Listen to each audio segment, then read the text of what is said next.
Hello my dear friends and scholars. एक बार फिर से आप सभी का स्वागत है आपके अपने channel Anand the law concept ATLC पर। फ्रेंड्स, न्यू क्रिमिनल लॉज आपके अपने भारत देश में लागू हो चुके हैं।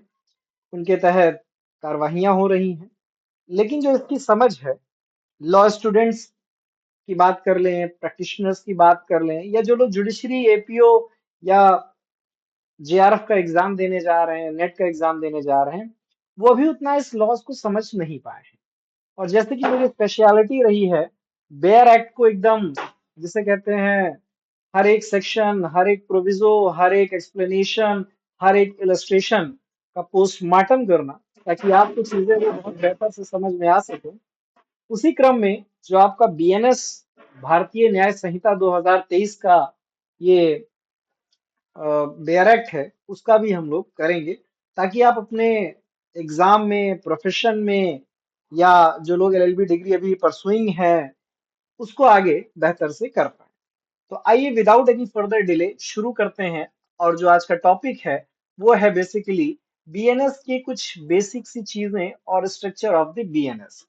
ये वीडियो लेक्चर सीरीज आपको एग्जाम के लिए बहुत इंपॉर्टेंट है, क्योंकि हम लोग इसमें सब कुछ कवर करने वाले हैं, जैसा कि हमने आईपीसी में किया था।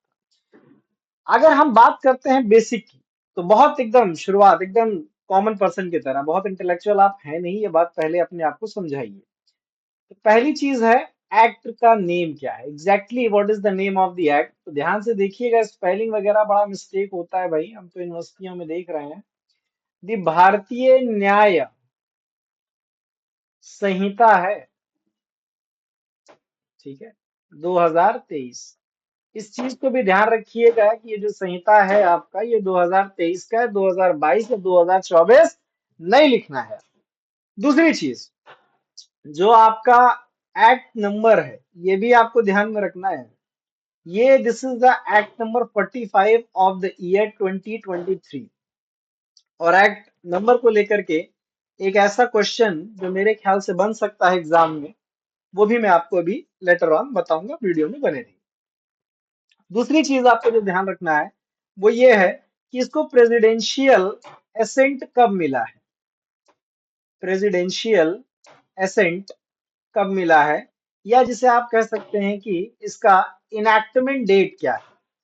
जी हाँ, प्रेसिडेंशियल एसेंट या इनैक्टमेंट डेट, जिसे आप समझते हैं। और जब आप इसकी बेरेट किसी भी पब्लिकेशन की खरीदेंगे, तो उसमें देखेंगे कि जैसे ही आपका टाइटल लिखा गया है संहिता, उसी के नीचे वो डेट है। तो एक चीज ध्यान रखिएगा, जिस दिन क्रिसमस होता है, सेंटा क्लॉज, एक बड़ा भोजपुरी में बढ़िया गाना है, दाढ़ी वाला बुढ़वा आएगा, तो ये 25 दिसंबर 2023 की वो तारीख ध्यान रखिएगा जिस दिन इसका एनेक्टमेंट होता है। ऑल्दो आप ये जानते हैं कि इन्फोर्समेंट डेट क्या है, रटा रटाया फैक्ट है, इसमें कोई बताने की चीज नहीं है। इन्फोर्समेंट डेट क्या है, 1 जुलाई 2024। इस तारीख से इसके प्रोविजंस, इसके सेक्शंस लागू हो चुके हैं। कोई नई कार्रवाई हो रही है, अगर वो पुरानी आईपीसी या नए बीएनएस के दायरे में आ रही है या आ रही है, तो अब उसकी धाराएं बीएनएस के तहत चलेगी। एक चीज जो मैं आपको बताना चाहता हूं, आईपीसी के बारे में आप सबको पता है, बहुत डिटेल्ड लेक्चर, पेड अनपेड बहुत सारी सर्विसेज आपको दी गई, जिसमें आपने एटीएलसी चैनल से बहुत कुछ गेन किया, और काफी सारे एग्जाम्स में आपने अपना एक रंग बिखेरा। प्रैक्टिस में है जो लोग टच में है, जो रिव्यूज मिलते हैं, जिन लोगों ने पढ़ा, उसी तरीके से ये वीडियो लेक्चर सीरीज होगी। और अगर हम बात करें आईपीसी को लेकर के, तो आईपीसी भी 1860 की है, आपको बताने की जरूरत नहीं है, भली भांति परिचित है। और द एक्ट नंबर था वो भी 45 ही था, दिस इज द कोइंसिडेंट, ध्यान रखिएगा। तो act number 45 of the year 1860 है। तो कंपैरेटिव जब क्वेश्चन फॉर्म होता है नए और पुराने लॉज के बीच में, तो this can be asked, then what was the act number of the IPC and what is the act number of the BNS.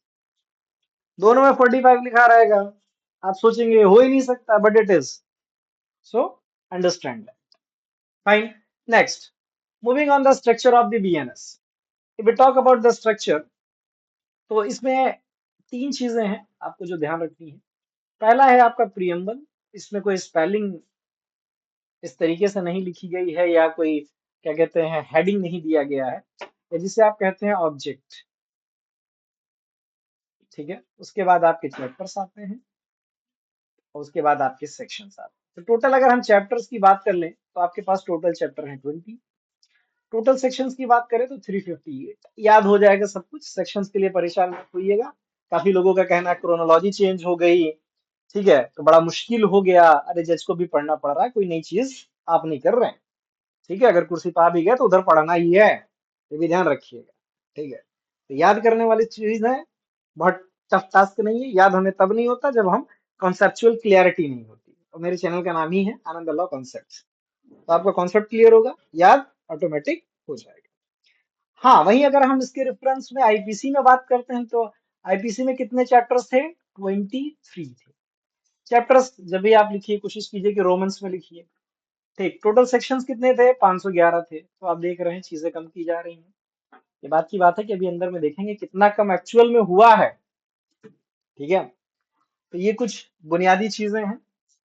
Structure आपने जाना कि क्या है, जहां से आपको प्रीलिम्स में 100% क्वेश्चंस मिलते हैं। ऐसे ही छोटी छोटी चीजों के साथ आपका प्रीलिम्स क्लियर होता जाएगा, बेयर एक्ट पर आपकी कमांड हो जाएगी। उसके बाद आप मेंस लिखने लगेंगे और चीजें आपकी सहूलियत से हो जाएंगी। बस वीडियो सीरीज में बने रहिए। आज के लिए इतना ही, धन्यवाद, थैंक यू। वीडियो को लाइक कर दीजिएगा, चैनल को सब्सक्राइब कर दीजिएगा।